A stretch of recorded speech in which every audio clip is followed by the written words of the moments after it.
Have you ever reached a moment or had a moment when you think, oh my gosh, I don't think I have anything left to give? Maybe it was during a run, maybe it was during a project, maybe it was just during a particularly difficult phase of life.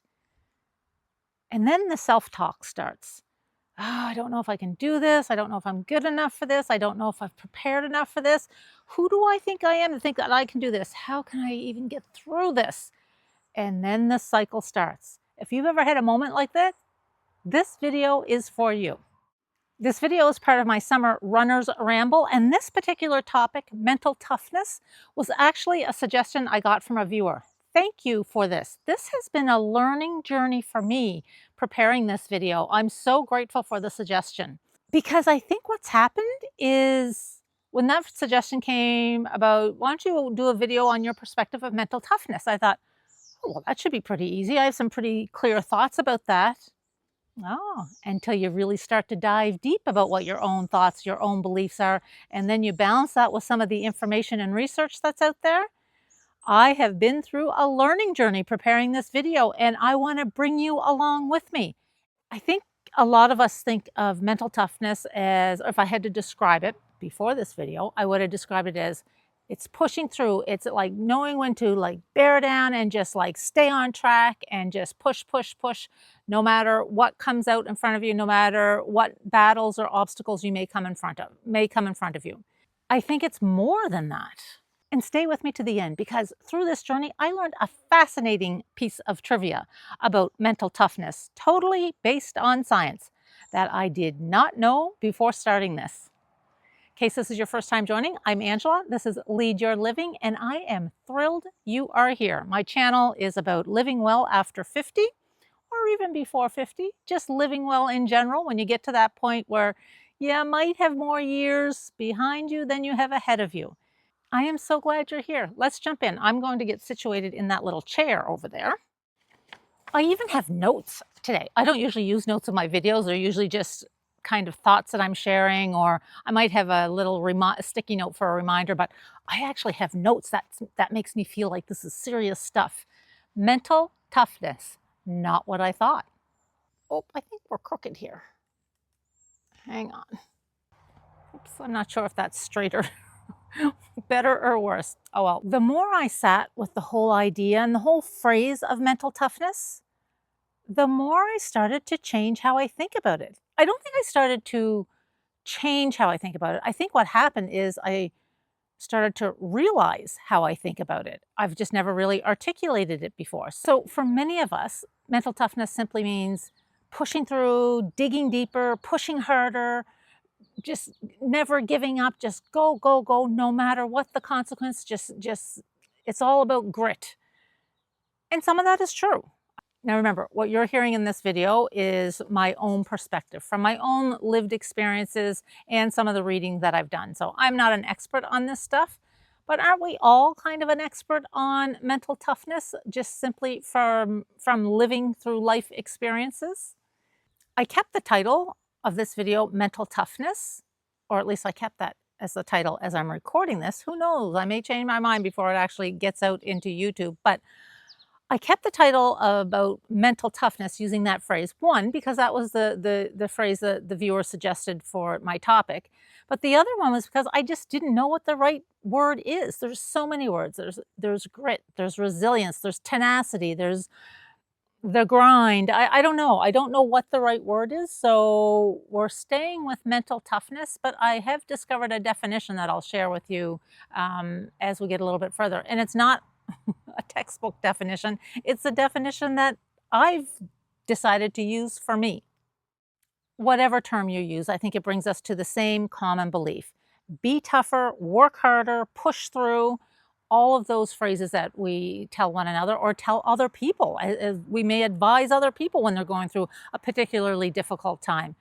But I think it is so much more than that. One of the things that I've realized through running, through my leadership career, and just through generally lived experiences is that toughness isn't always about more effort. I think many times it's about awareness. And this was a really big realization for me as I was preparing for this video because three particular stories or experiences from a personal perspective came to mind as I was thinking about this. The first story is about my VO2 max test that I just did recently. And if you've ever had a VO2 max test done, you know that at the end, it's pretty intense. The whole idea of the VO2 max is to push you to an intensity until you can't go any further. You got it, you got it. Good form. Where are we at? And it's about measuring the volume of oxygen you use at your highest level of intensity. And so at the end of that test, things get a little intense. And the exercise physiologist who was doing the test, and you can see, I have all these videos. I don't know why I'm going like this. It's not like you can see them now. I think I meant to point up here to say, I'll put the video up here. You can see the whole VO2 max test and the follow-up interview with the exercise physiologist on my channel. And so when we're at the end of that test, like I'm feeling like I'm gonna die. You feel like you can't go any further. I was a little worried that I was gonna throw up. Needless to say, it's intense. But the exercise physiologist who's doing the test is encouraging you and pushing you to keep going, because they want to make sure you really get to your true maximum effort. But here's the catch. Yes, he is pushing and saying, keep going, you've got this, and encouraging me. But you know what else was in that advice and in that pushing is 30 seconds, you got this. Keep that head up. Shoulders back, nice and relaxed. And I didn't really think about that until after the test, but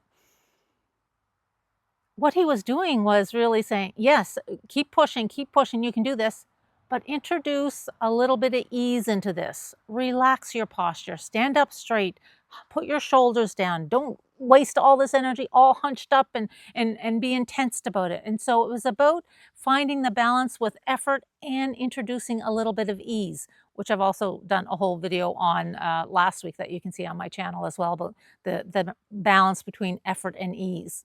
And when I was thinking about the VO2 test, I was thinking about how, yeah, it took a lot of mental toughness. What I did not realize until I was really preparing for this, and in the last couple weeks, was that it was really about becoming aware of where I was wasting energy in my body and removing the things that are interfering with that, such as the clenched shoulders, the tightened the leaning over posture. All of those things are interfering with your best effort.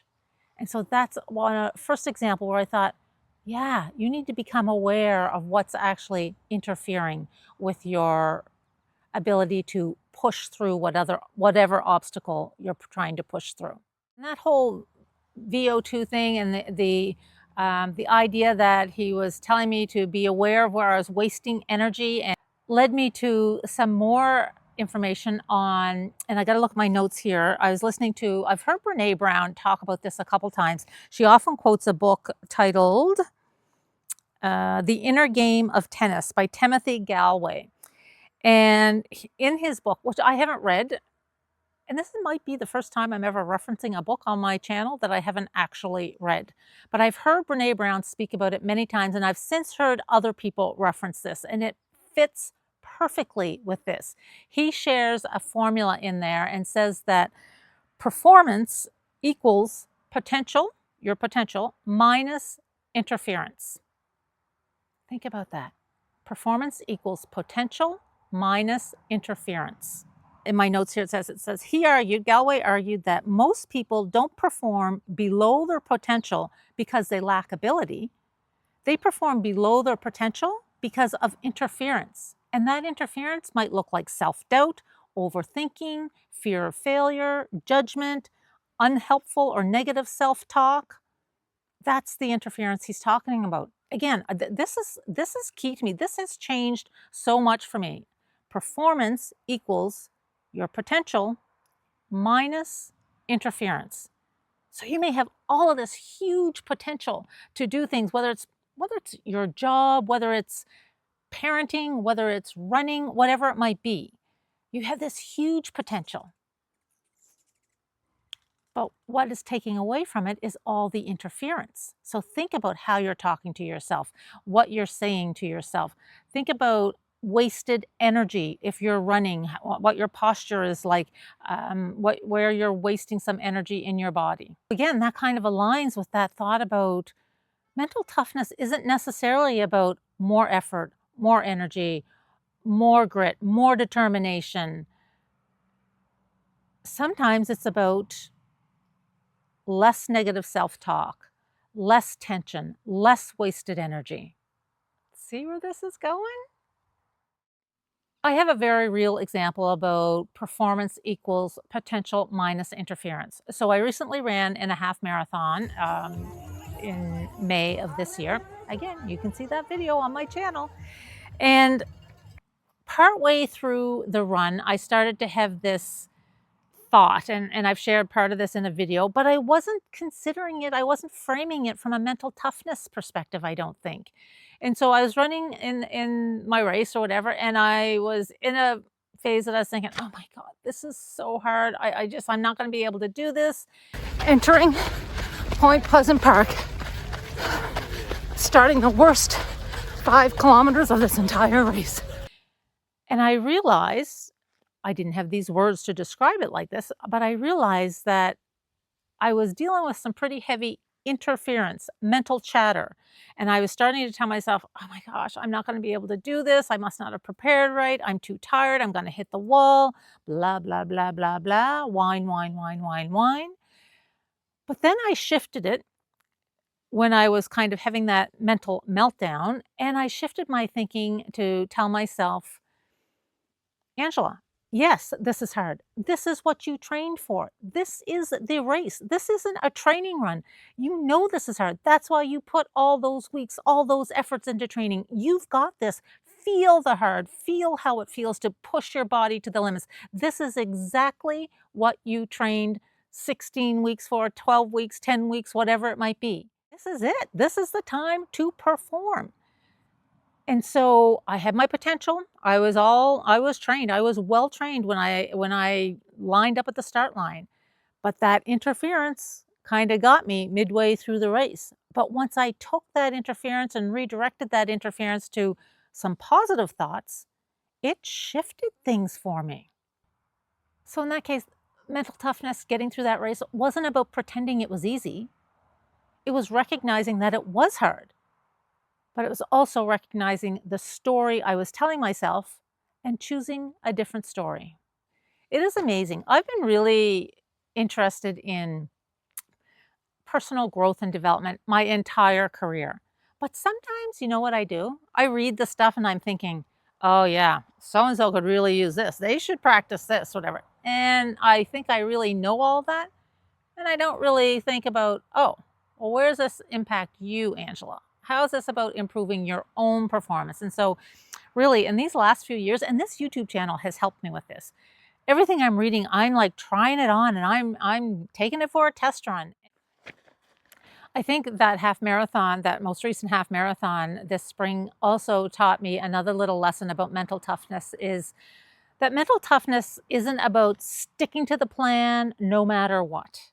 I think mental toughness is also about having the awareness and the wisdom to know that something is off and that you have more choices. And the example that I'm thinking about is partway through my training, I was just feeling tired. I was feeling tired. And I shared in one of my videos during that training that I forget what week I was in, but I had to actually pause and kind of reflect and see, like, what is going on? Why am I tired? And I realized that the training plan I've been using is the same one I've been using for, I don't know, 15, 20 years.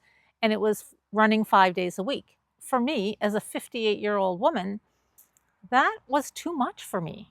And I realized that halfway through that training plan, I had to shift and I switched it to a 4-day-a-week training plan. I needed more time for recovery. And again, I think mental toughness, just another example how mental toughness is about staying aware of things and knowing to make good changes when you have to. It wasn't about abandoning the goal. I was doing the half marathon. I wanted to have a good performance in it. It wasn't losing sight of the goal, but it did require some tweaks to the plan and how I was going to get to that goal. And I think that's a huge part of how we become mentally tough or resilient or whatever the word is that we want to use. So I told you that in preparing for this video, I kind of came to my own definition about mental toughness. I still don't know what to call it.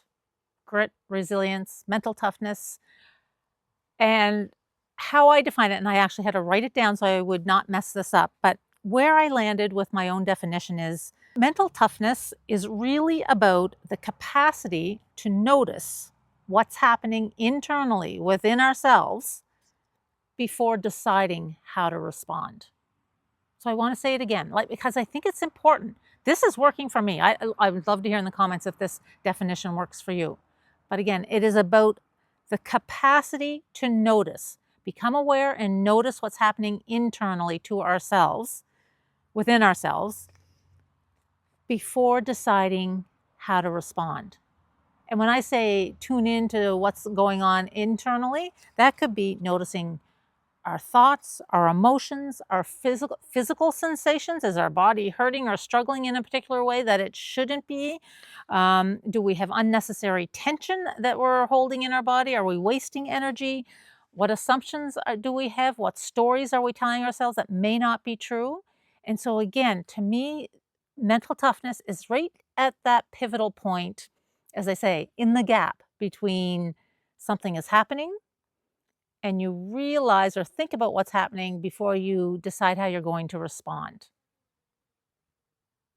So maybe it's about mental toughness sits in the gap between those two things. Okay, that's not part of my script. I'm just thinking that. I'm thinking out loud now, but I think that's where it is. It's in that gap of awareness before you make your choice to push through. And don't get me wrong, sometimes that choice is, no, I'm trained, I'm conserving energy, everything is good, I have good stories I'm telling myself, my thoughts are clear and positive, and yes, I just need to push through this discomfort right now. Sometimes that is the choice. But I think it only becomes the right choice when you've done that pause to reflect about what else is going on. The goal isn't to avoid difficulty. The goal is to create a moment of choice. Yeah, and that's the hard part. The hard part is not making the choice. The hard part is recognizing that there is this moment where you have an option to make a choice. And those choices may be, as we said, push harder, put in more effort. Maybe it's create more ease. Maybe it's change that story. Maybe it's take a rest. Maybe it's ask for help. The choices are endless. The skill is recognizing what the moment requires. Oh my gosh. It is a very, very muggy day here, and I'm sure the lighting's gonna be way off in this video because sometimes it gets very dark and then the sun peeks through and it's very bright. So it's not me adjusting outside lights. This is all natural light that's happening here, but I'm even noticing in the screen as we're recording this that sometimes it looks really dark and then the sun comes out and it is brightening up. Okay, where were we? Oh, yes. One of the things that I want to talk about when we talk about mental toughness is, okay, it's fine to talk about what the definition is and what I've learned along the way. And I'm so curious to hear from you. So please, down below in the comments, chime in about what mental toughness means to you and what some of your experiences have been. And one of the things that I want to include in this video is about how do we actually increase our capacity for mental toughness. And again, I have to refer to my notes because I jotted a couple of things down. So one of the things that I put down is one way to learn to improve our capacity for mental toughness is learn something new. Do something you're not good at. This is hard for a lot of us. This is how I felt when I retired. I left a career that I felt like I was okay and pretty comfortable in my role. I felt I was good at it. I knew my way around the role and knew how to address issues that came in. And then you bounce into this whole other phase of life where you're thinking, well, I don't even know how to function in this role now where I don't have those responsibilities and I'm entirely responsible for my own, I was going to say own amusement, but own schedule and doing things to make sure that I'm living a fulfilled life. And so When you start out in retirement, it's kind of like, ooh, I'm not very good at that because this is a whole new experience to me. Learn something new. That helps to build the muscle for mental toughness. Doesn't have to be something as big as retirement. It could be take a course on something you know nothing about. It could be read a book on something that wouldn't normally appeal to you. It could be learn how to play chess. It could be learn how to, I don't know, learn something about gardening, but try something new that you're not already good at. That'll test you a little bit and build your capacity for toughness. Because at the end here, I'll tell you a little tidbit that I learned along this way about some of the brain science behind mental toughness. Okay, another thing that we've already talked about, and I know I feel like a broken record saying this, but this was such an aha moment for me.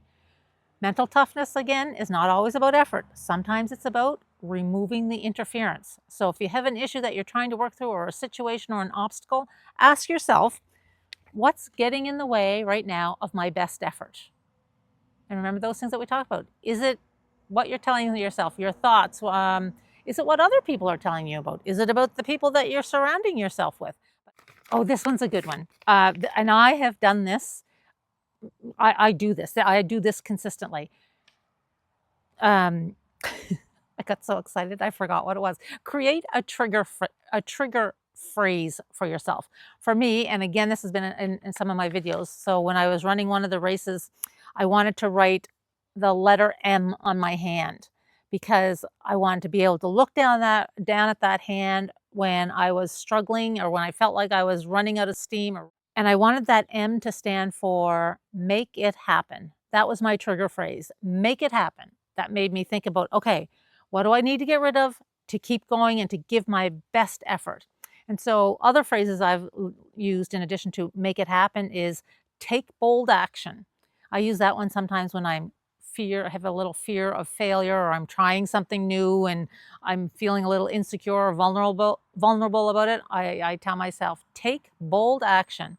And then the other one that I have down here is create space. And that could be create space for rest, create space for recovery, create space for stronger effort, whatever it might be. So it helps you. It's like it jolts you into awareness. And yeah, I could talk lots about trigger phrases, but give it a try.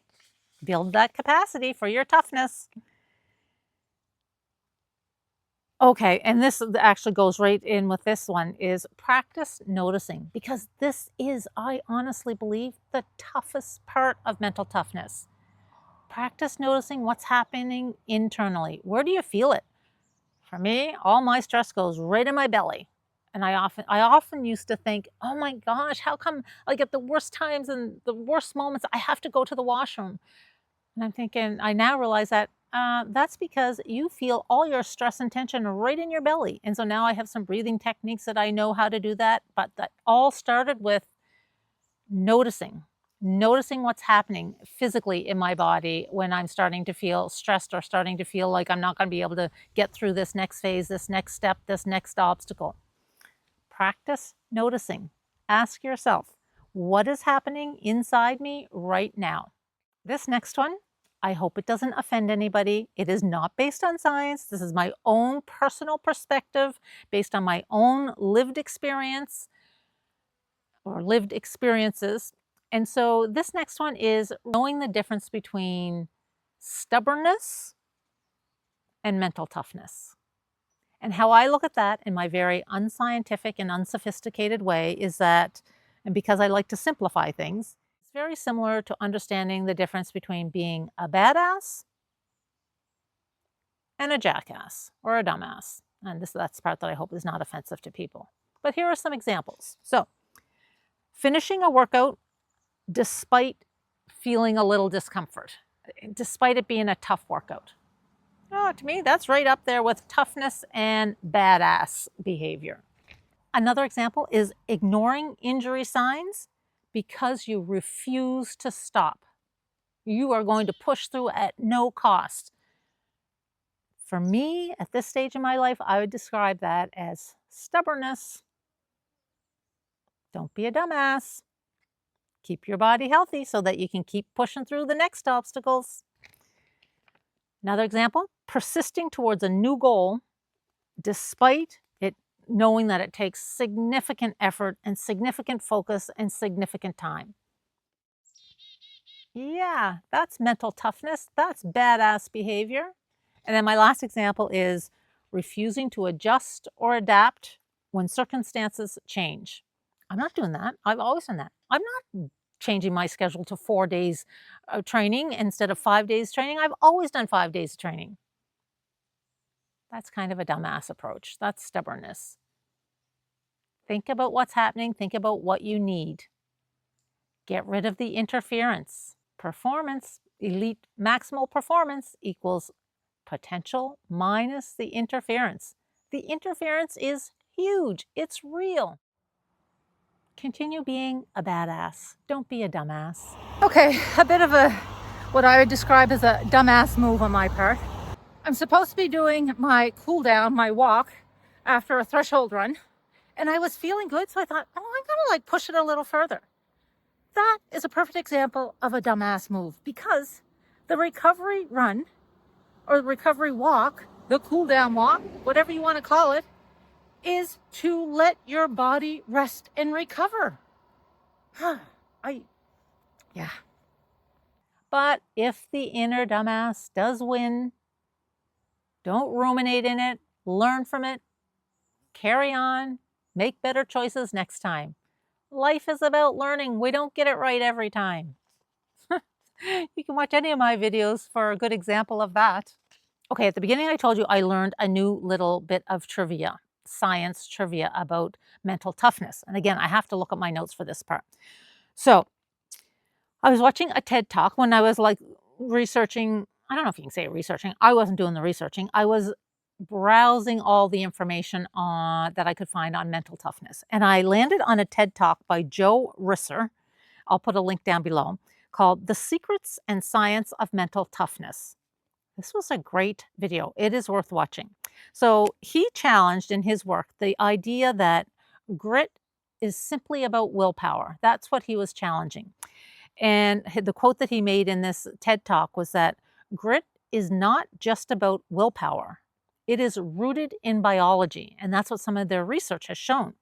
Research around a protein called brain-derived neurotrophic factor, BDNF, suggests that our brains are adaptable and respond to experiences that support brain health. So listen to this.